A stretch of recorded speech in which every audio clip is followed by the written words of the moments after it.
And now back to our main topic here on the show this evening. Germany's ruling coalition has collapsed after Olaf Scholz sacked Finance Minister Christian Lindner. Now, as a result, March next year may see German voters go to the polls and snap elections. And joining me now to discuss the implication of Germany's coalition crisis for European security is former Polish ambassador to Germany, Andrzej Byrt.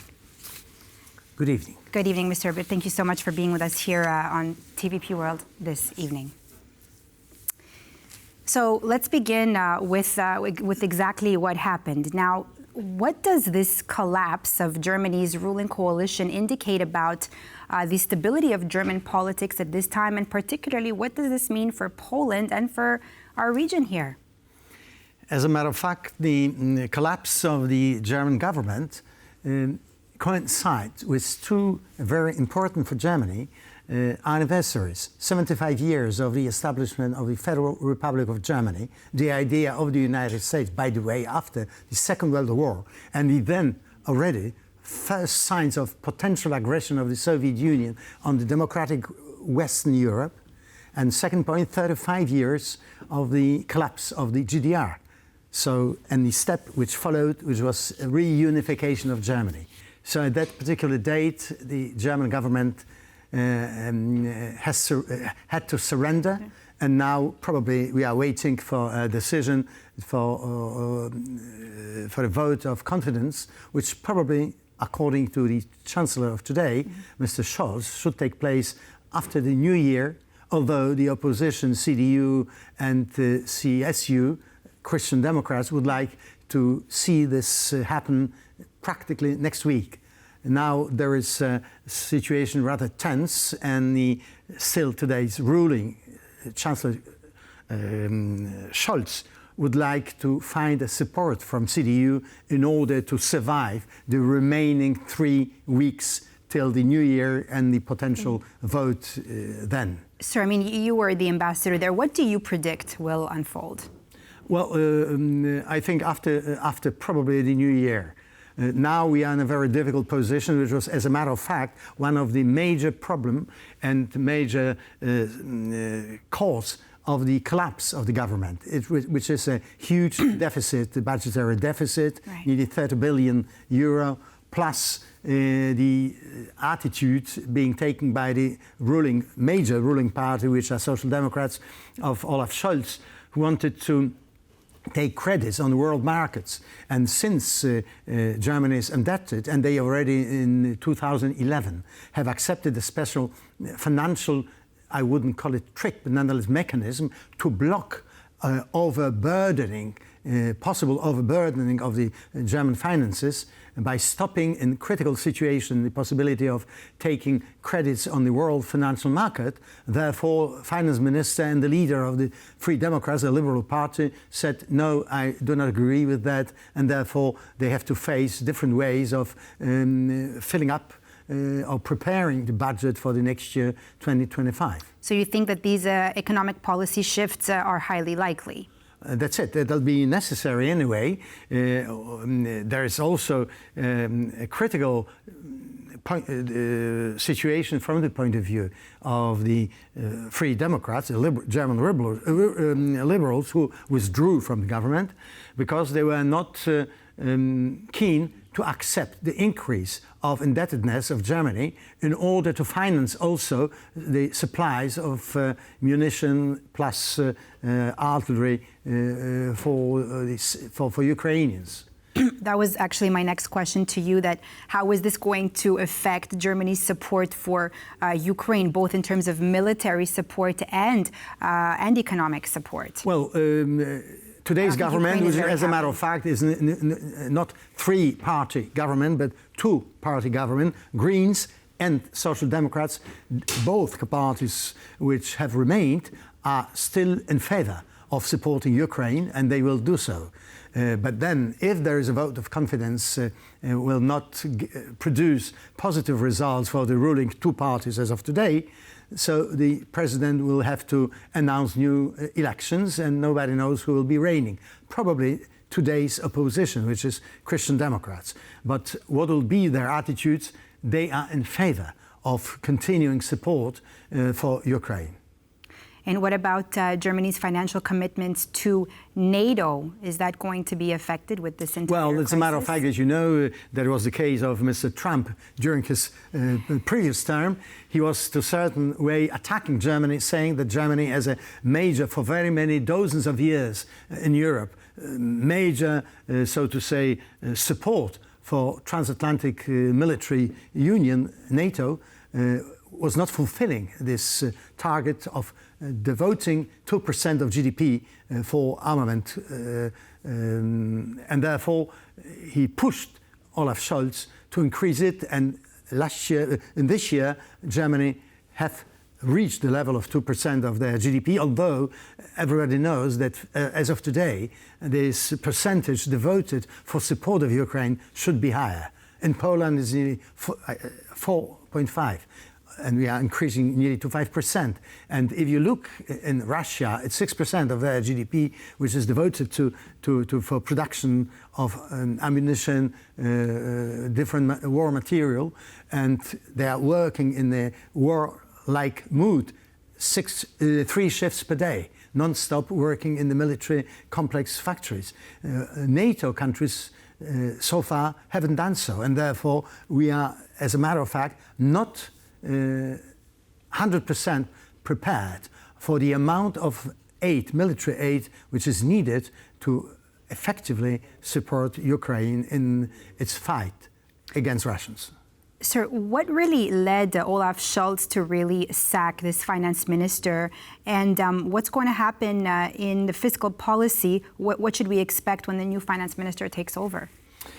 They've already have taken his successor, but the idea was that Free Democrats, which is a liberal party, had to confront the dramatic German situation. This year, Germany is, there's a second year when Germany is in recession.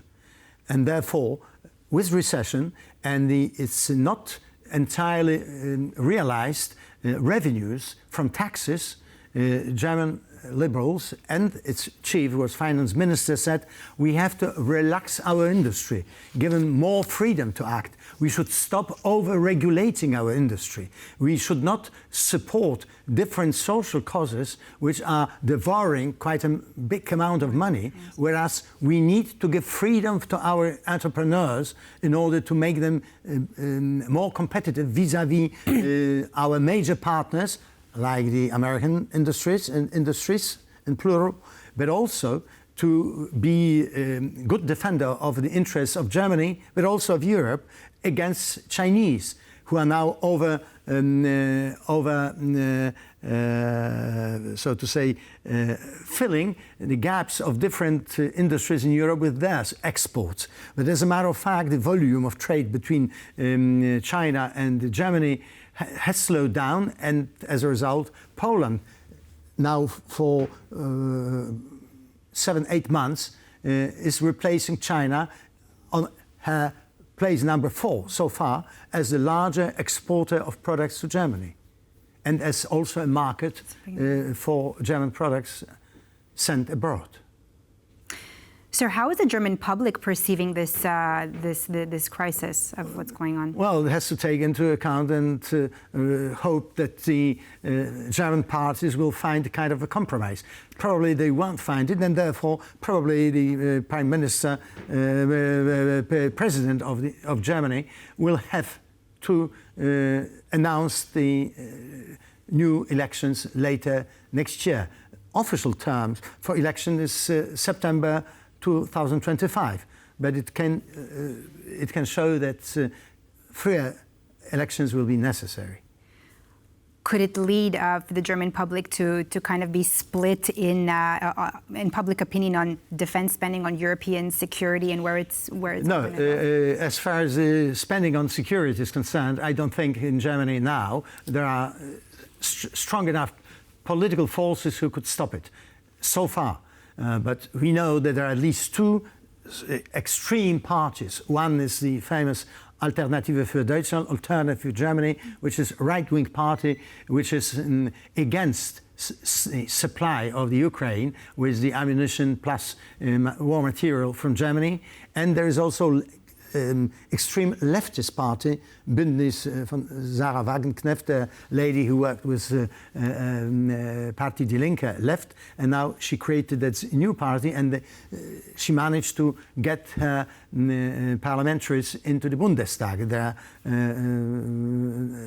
their parliament. So both parties are against, as a matter of fact, against the support of further fight of Ukraine against aggressor from Russia. Do you think that Ukraine at the moment feels threatened by this political crisis happening in Germany? President Zelensky says very openly that he does believe that Germany will give her support. As a matter of fact, and in terms of volume of money and the size of equipment being sent there, it's number one in Europe. And therefore, if Germany decided to step back, it'll be a big blow against the interests of Ukraine. But I hope it won't happen. It won't happen. Germans have already realized that Russians are a real danger for entire Europe. For entire Europe, and as a matter of fact, for those countries which are neighboring with Russia, among them also Poland, which has quite a short border with Kaliningrad region, which is a military outpost of Russia. But then the three Baltic states, and their Baltic states is being supported by Bundeswehr, by German army, who's got brigades there in order to support them in case of a danger, direct danger. We are, as a matter of fact, also a frontier state, supporting having a common frontier, common border with Ukraine, which is aggressed by Russians. So the acknowledgement of the reality of this danger is, I think, well in the mind of Germans. Not only politicians, but I also do hope in sizable part of the entire society.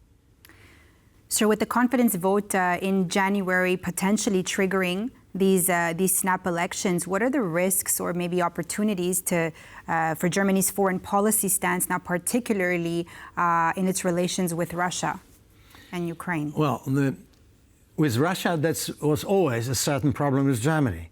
Germans, for very many years, were supporting different ways of dealing with Russia, Soviet Russia first, then Russian Federation, and therefore they were keeping their efforts, trying also to a certain extent to lie, saying that the Nord Stream 2, Nord Stream 2 pipelines and gas line are not political projects, but only commercial ones, which was not true. Now they did realize that it was kind of a naivete, and they've paid for that because, as you know, the two lines are not pumping anything back to Germany, and therefore that was one of the problems also for their economy. But all of a sudden, the materials, this energy materials they were buying from Russia were much cheaper than the one which we are getting, we or and others. They wanted to create kind of a hub from which they could deliver necessary power materials, gas and